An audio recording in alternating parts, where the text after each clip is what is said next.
Let's build a rainbow from your heart to mine. A rainbow needs every color to shine. Please believe in me. Yeah. Just like the rainbow, it's easy to see that I have a rainbow in me.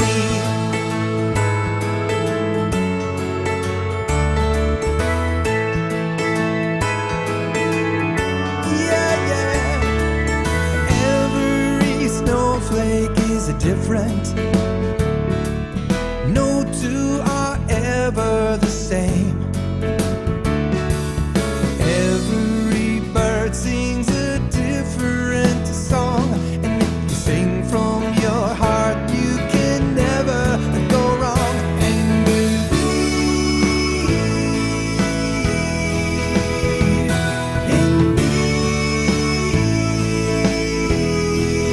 Yeah, just like the rainbow, it's easy to see that I have a rainbow in me.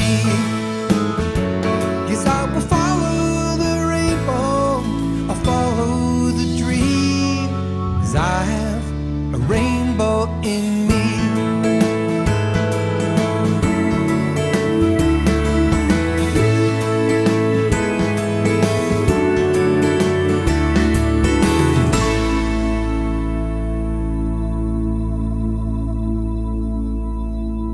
各位好朋友，大家好，我是 ASD Care Network 自闭症症候群及学习障碍关怀协会会长姜文淑。今天，协会将借由一位在2010年为《Time》杂志所公认为全球影响人类100名当中的一位，他是一位自闭症者 Temple Grandin 博士。今天，他将亲身的经历和学习过程介绍给大家。期望你们除了能够借此更了解自闭症症候群之外，也更能感同身受及用不同的视野看待和教育孩子们。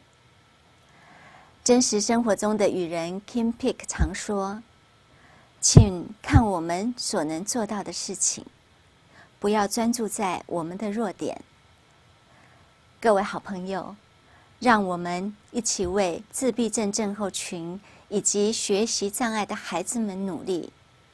很多时候，不是我们做不到，而是我们没有想到要去做，或者没有机会接触到这样的孩子。所以 ASD Care Network 最主要的目标，就是要为大家宣导，让大家对这样的族群有更深切的了解。今年2011年 ASD Care Network 要带领大家创造一个新的手势，手牵手，护心心，加油！ Network in Los Angeles. Okay. And then originally it was organized by some parents. Okay. And then for the autistic kid. Okay. And later, the CEO or the officers, they don't have kids of autism. Right now they're wondering what this organization can do more for those kids. I don't understand the question. They're saying they don't have kids with autism? No. Yeah, those CEO, the officers, the people that run this organization, right now they don't have kids of autism. But And what is this organization? The parents that join this association are autistic kid parents, and they have autistic kids. But the association is wondering what else can they do to help more. Well, I think parents with autistic kids need to get to a support group with other parents. Of course, I think some of my books might be helpful. There's a lot of good videos up on YouTube and on the internet that they can look at. They just have got to learn more. But I think it's real important for parents to get in a support group where they can network with other parents. I think that's really important. So they know that they're not out there just alone.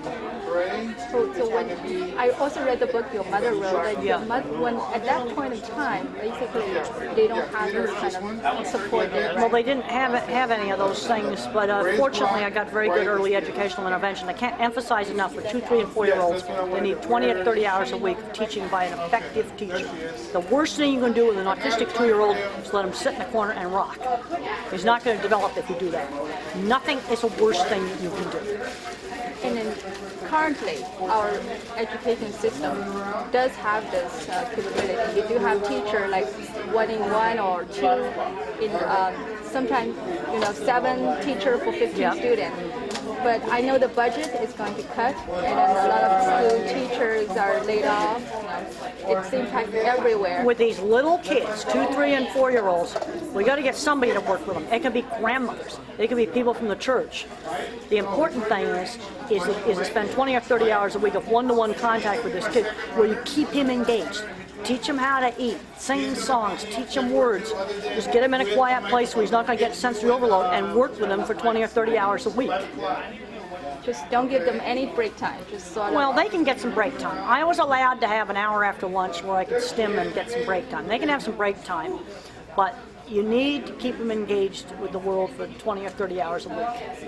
I realize you mentioned in the book you have difficulty in the mathematics, right, before. How do you... I'm sorry, I don't understand. The math always is your difficult subject. Well, math was my difficult subject, but for some other kid, reading may be their difficult subject. In autism, skills tend to be uneven. Autism is a spectrum that goes from nonverbal all the way up to the scientists that run Silicon Valley and invent computers and Einstein. Skills tend to be uneven.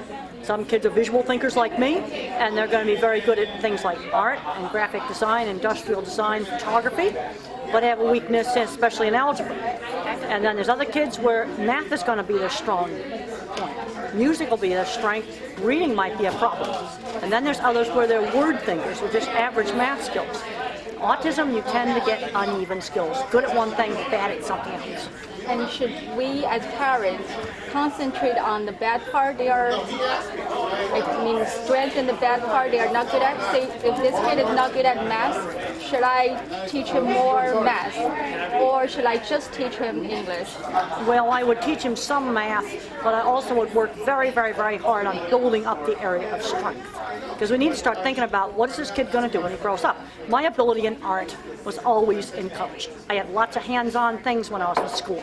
Sewing, wood shop, riding horses, and these hands-on activities really helped me. And those activities became the basis of my career. So we need to start thinking when kids get into middle school, what are they going to do when they grow up? We've got to start teaching job skills. I think it's a shame all the paper routes are gone, because that's something where a child every day had to deliver those papers. Now today he could do something like walk dogs, and that's something he's going to have to do every day, just like the paper route. Teaches important work skills. If a child's good at art, he needs to learn how to start doing art for other people. If he's good with computers, how about fixing other people's computers, making PowerPoint presentations for people, learning how to do things that other people want. Okay, so this is sort of cultivate their future work capability.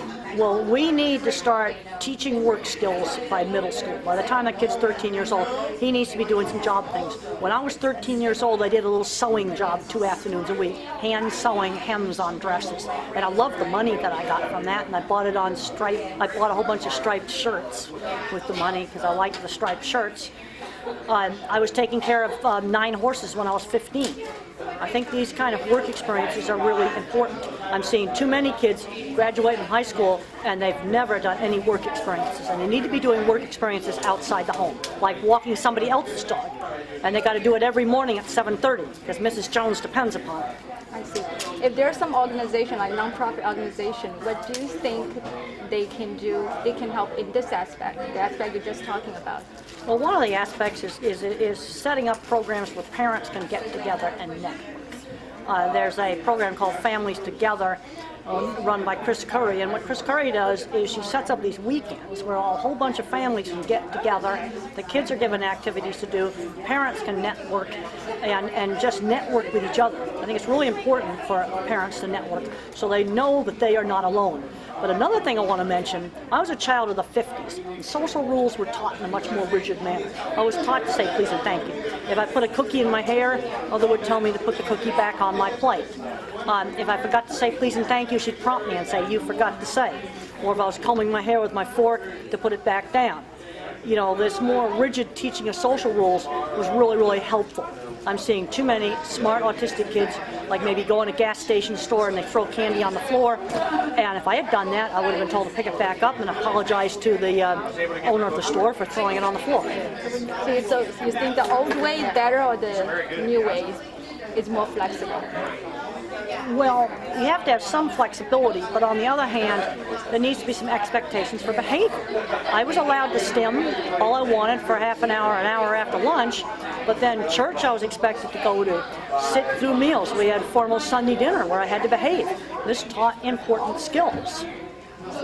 The last question is, my curiosity is, I feel you're not an autistic person. Is one reason is because you can actually grab the point of my conversation. You actually can initiate some conversation or arouse the interest of this whole group. Like when you first came in, nobody was actually talking. You're actually aroused everybody to start to talk.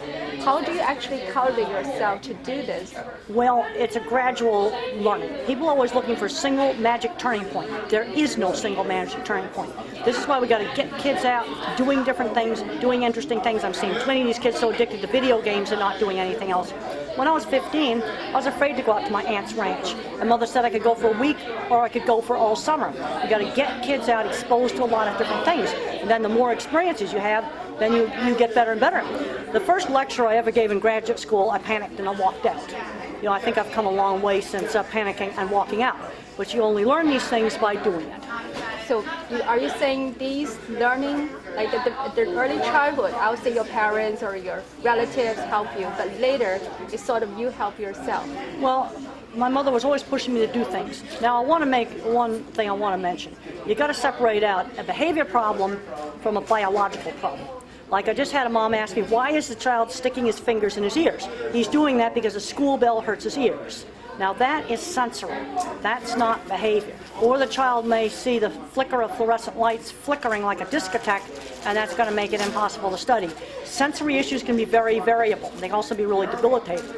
And one of the things you can work on to desensitize the sound sensitivity is to gradually take the thing that he doesn't like the school bell, let him turn it on where he initiates it. That can help desensitize that.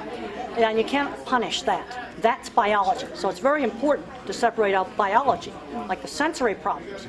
Or maybe the child is nonverbal and he has a toothache he can't tell you about.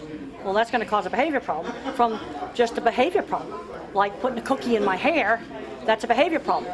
But if I put my fingers in my ears, that's a sensory problem. I see. You actually know yourself has a sensory problem, and you know, okay, I can create this machinery to help me calm down. A lot of kids probably doesn't know. How would the parents help them?